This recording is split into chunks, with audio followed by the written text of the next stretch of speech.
Chers élèves, bonjour, je suis très ravie de vous retrouver dans une nouvelle vidéo dans laquelle on verra, si Dieu le veut, une nouvelle leçon, la ponctuation.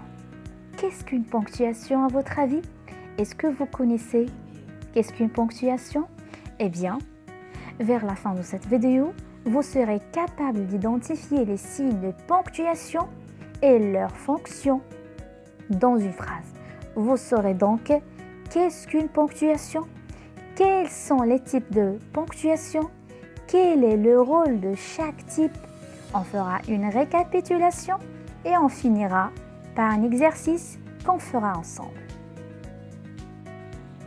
Qu'est-ce qu'une ponctuation? Alors, pour répondre à cette question, on va d'abord commencer par la définition de la ponctuation. Alors, la ponctuation est un ensemble de signes graphiques utilisés dans les phrases. Pourquoi, à votre avis? Exactement, pour les relier entre elles, c'est-à-dire pour relier les phrases entre elles. D'accord? Alors, synonyme, c'est-à-dire on a des accents, points, virgules, guillemets, crochets, etc. Alors, chers élèves, pour mieux comprendre qu'est-ce qu'une ponctuation, lisons ensemble le petit texte qui est devant nos yeux. Dans la cuisine, il y avait un grand bol, un bol moyen et un petit bol. Boucle d'Or goûta la soupe dans le grand bol et elle la trouva trop chaude. Elle goûta la soupe dans le bol moyen et elle la trouva trop froide. Elle goûta la soupe dans le petit bol et elle la trouva ni trop chaude ni trop froide. Alors, chers élèves, est-ce que vous pouvez me montrer où est la ponctuation dans notre texte? Eh oui, on a utilisé la virgule, la première, la deuxième virgule, le point, ensuite un point, et puis un point, ensuite virgule, et finalement on a mis le point final. Alors, maintenant, est-ce que vous pouvez me répondre à ma question? À quoi servent les signes de ponctuation à votre avis? Eh bien, vous allez me dire, les signes de ponctuation servent à indiquer les intonations ou à clarifier un message. Regardons l'exemple. Calme-toi, point d'exclamation. D'accord? Ici, on a un ordre.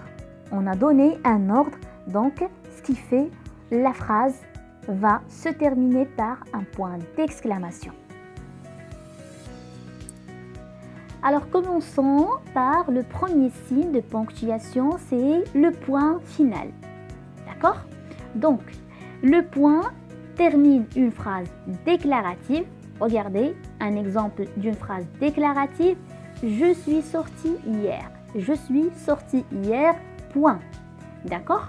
Donc, le point peut aussi se placer à la fin d'une abréviation. Par exemple, au lieu d'écrire Monsieur Karim, on écrit M.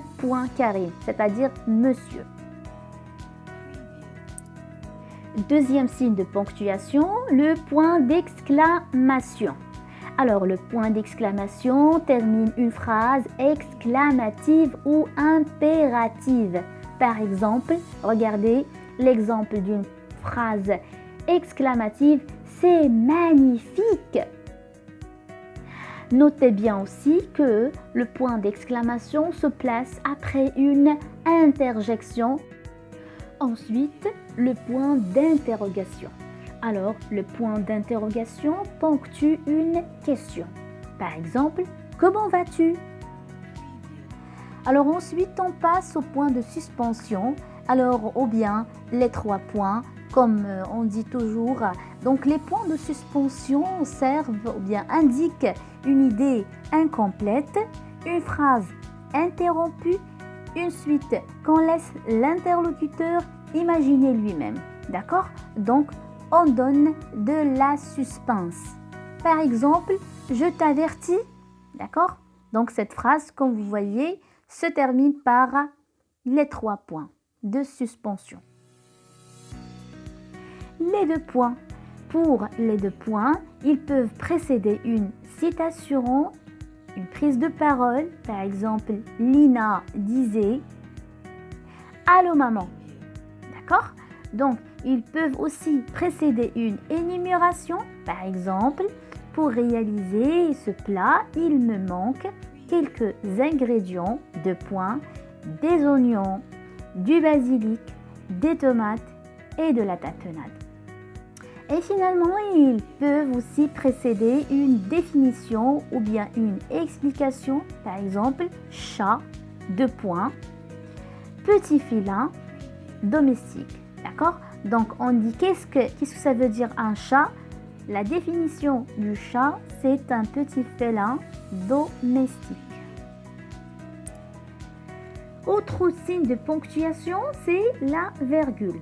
Donc, la virgule est un signe de ponctuation qui permet de faire une énumération. Qu'est-ce qu'une énumération? Regardez l'exemple suivant.